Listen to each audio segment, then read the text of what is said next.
Carta encíclica Redemptoris Mater del Sumo Pontífice San Juan Pablo II sobre la bienaventurada Virgen María en la vida de la Iglesia peregrina. La Madre del Redentor tiene un lugar preciso en el plan de la salvación, porque al llegar la plenitud de los tiempos, envió Dios a su Hijo, nacido de mujer, nacido bajo la ley, para rescatar a los que se hallaban bajo la ley, para que recibieran la filiación adoptiva. La prueba de que sois hijos es que Dios ha enviado a nuestros corazones el Espíritu de su Hijo que clama, Abba, Padre. Con estas palabras del apóstol Pablo, que el Concilio Vaticano II cita al comienzo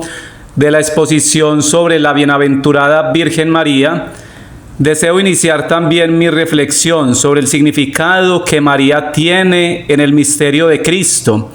y sobre su presencia activa y ejemplar en la vida de la Iglesia, pues son palabras que celebran conjuntamente el amor del Padre, la misión del Hijo,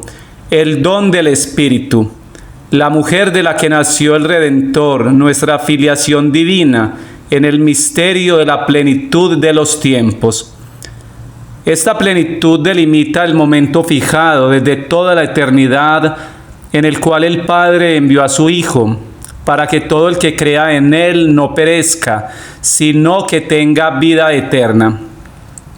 Esta plenitud señala el momento feliz en el que la palabra que estaba con Dios se hizo carne y puso su morada entre nosotros, haciéndose nuestro hermano. Esta misma plenitud señala el momento en que el Espíritu Santo, que ya había infundido la plenitud de gracia en María de Nazaret,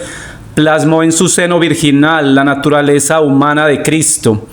Esta plenitud define el instante en el que por la entrada del Eterno en el tiempo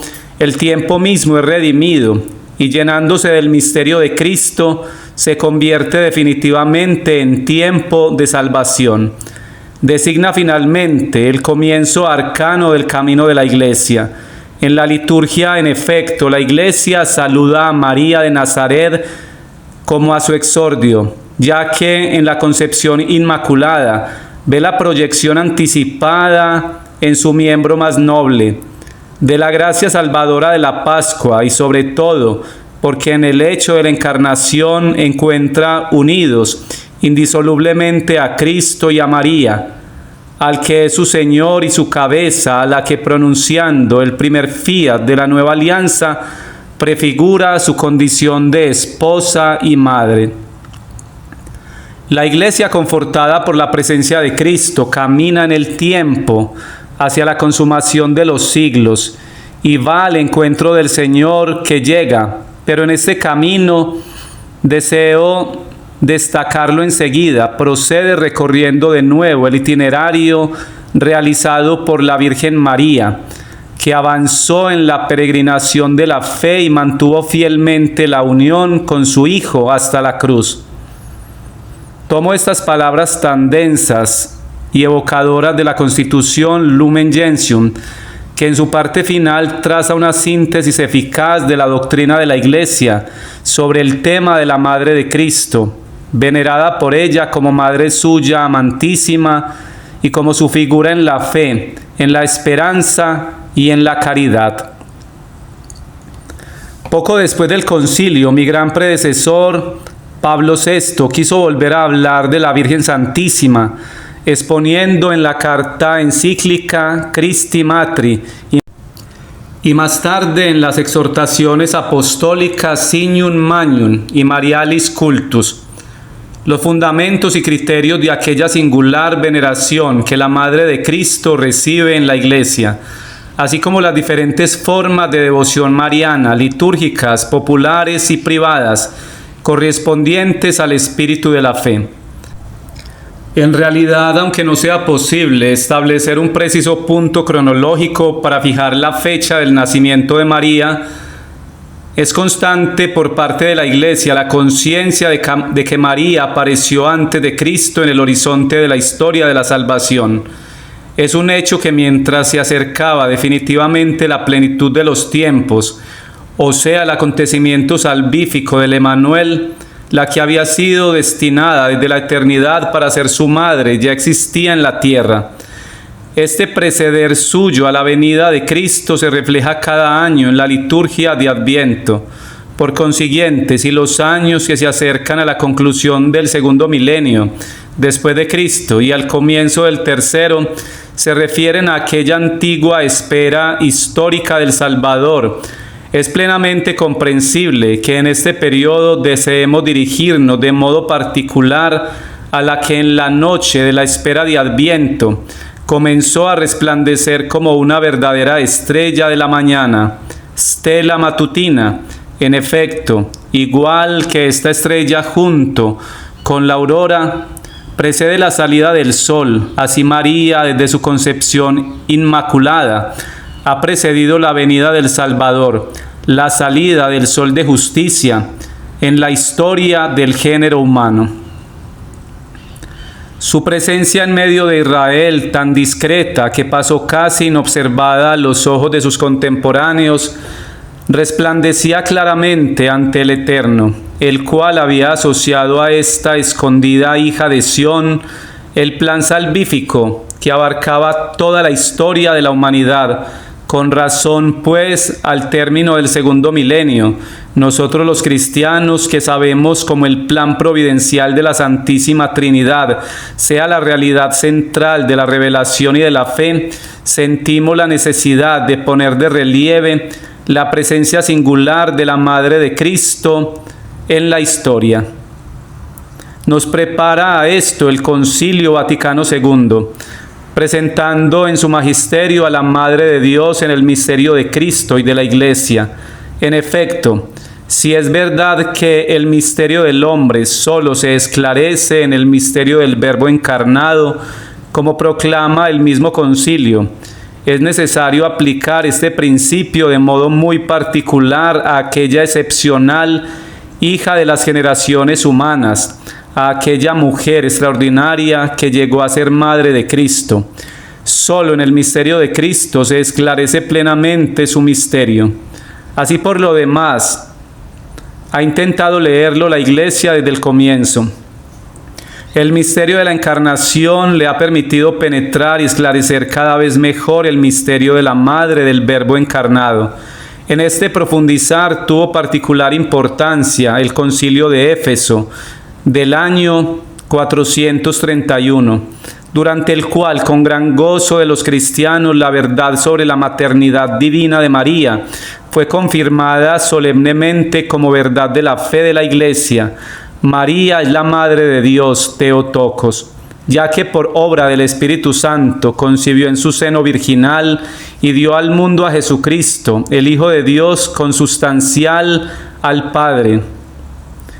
El Hijo de Dios, nacido de la Virgen María, se hizo verdaderamente uno de los nuestros, se hizo hombre, así pues, mediante el misterio de Cristo, en el horizonte de la fe de la Iglesia, resplandece plenamente el misterio de su madre. A su vez, el dogma de la maternidad divina de María fue para el Concilio de Éfeso y es para la Iglesia como un sello del dogma de la encarnación, en la que el Verbo asume realmente en la unidad de su persona la naturaleza humana sin anularla.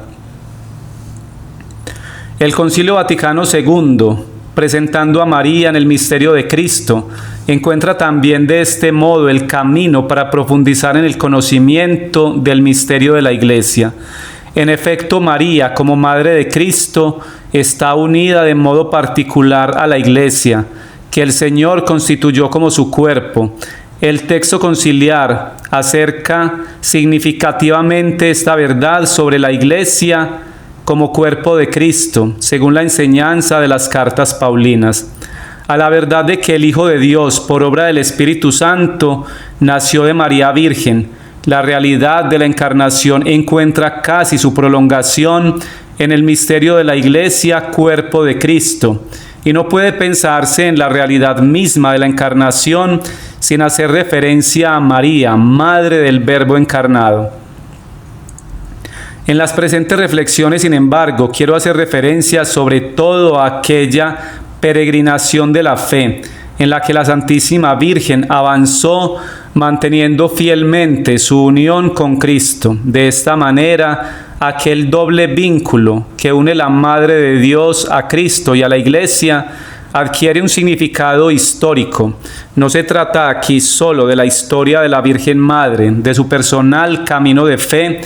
y de la que parte mejor que ella tiene en el misterio de la salvación, sino además de la historia de todo el pueblo de Dios, de todos los que toman parte en la misma peregrinación de la fe. Esto lo expresa el concilio constatando en otro pasaje que María precedió, convirtiéndose en tipo de la Iglesia, en el orden de la fe, de la caridad y de la perfecta unión con Cristo.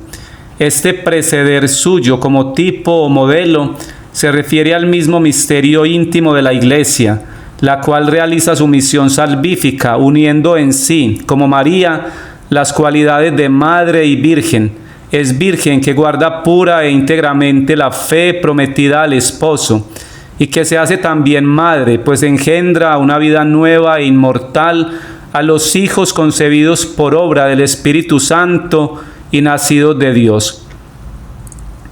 Todo esto se realiza en un gran proceso histórico y, por así decir, en un camino. La peregrinación de la fe indica la historia interior, es decir, la historia de las almas. Pero esta es también la historia de los hombres, sometidos en esta tierra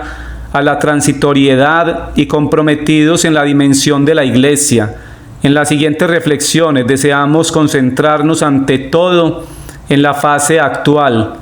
que de por sí no es aún historia, y sin embargo la plasma sin cesar, incluso en el sentido de historia de la salvación.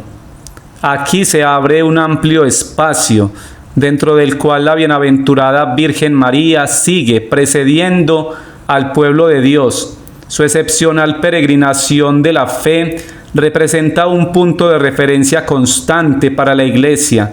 para los individuos y comunidades, para los pueblos y naciones, y en cierto modo para toda la humanidad. De veras es difícil abarcar y medir su radio de acción. El concilio subraya que la Madre de Dios es ya el cumplimiento escatológico de la Iglesia. La Iglesia ha alcanzado en la Santísima Virgen la perfección, en virtud de la cual no tiene mancha ni arruga, y al mismo tiempo que los fieles luchan todavía por crecer en santidad, venciendo enteramente al pecado, y por eso levantan sus ojos a María, que resplandece como modelo de virtudes para toda la comunidad de los elegidos. La peregrinación de la fe ya no pertenece a la Madre del Hijo de Dios, glorificada junto al Hijo en los cielos. María ha superado ya el umbral entre la fe y la visión cara a cara. Al mismo tiempo, sin embargo, en este cumplimiento escatológico no deja de ser la estrella del mar, Maristela, para todos los que aún siguen el camino de la fe. Si alzan los ojos hacia ella en los diversos lugares de la existencia terrena, lo hacen porque ella dio a luz al Hijo, a quien Dios constituyó primogénito entre muchos hermanos, y también porque a la generación y educación de estos hermanos y hermanas coopera con amor materno.